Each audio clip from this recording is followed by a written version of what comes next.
It is one of the least read books of the entire Bible, and one of the least understood, too.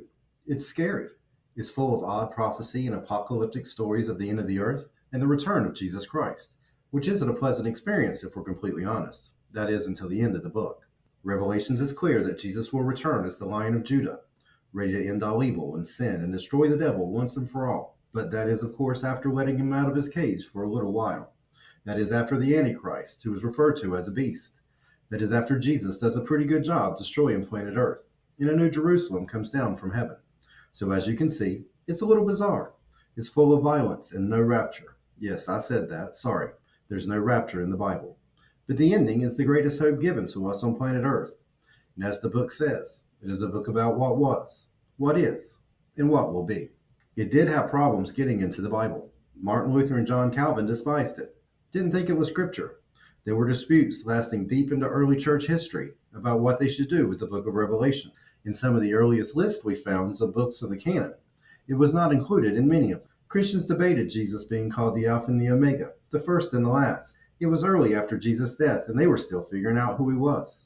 They debated the 1,000-year reign and the materialism in the book of Revelations with its banquets and golden streets. We actually have letters from early church fathers dedicated to proving Revelations was not written by the Apostle John. It wasn't written in the same style, and it wasn't written quite as well. But it was included because it was considered scripture, and no matter what you think of it, it was accredited to the Apostle John, and he was an eyewitness. That was one of the number one credentials for early Christians to consider something scripture. It aligns well with the book of Daniel and his visions. It aligns well with the Old Testament too.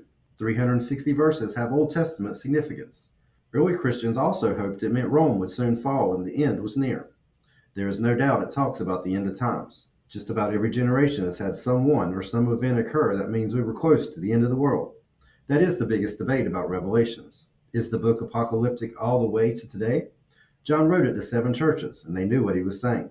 It was written for them and not us. But I believe in a God that is smart enough to dictate a letter that was relevant then and relevant now, a letter that transcends time and culture and technology.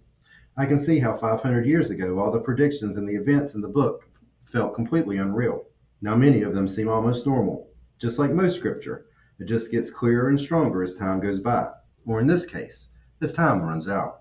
The book of Revelations was included because it's the final recorded words of Jesus Christ, and it gives us a hope for better days that aren't restricted by how bad the world gets. Billy Graham was once asked why he was an optimist. His response? Because I've read the last page of the Bible, the book of Revelations. That's why the book of Revelations is and always will be scripture, and while we shouldn't run from it, we should embrace it.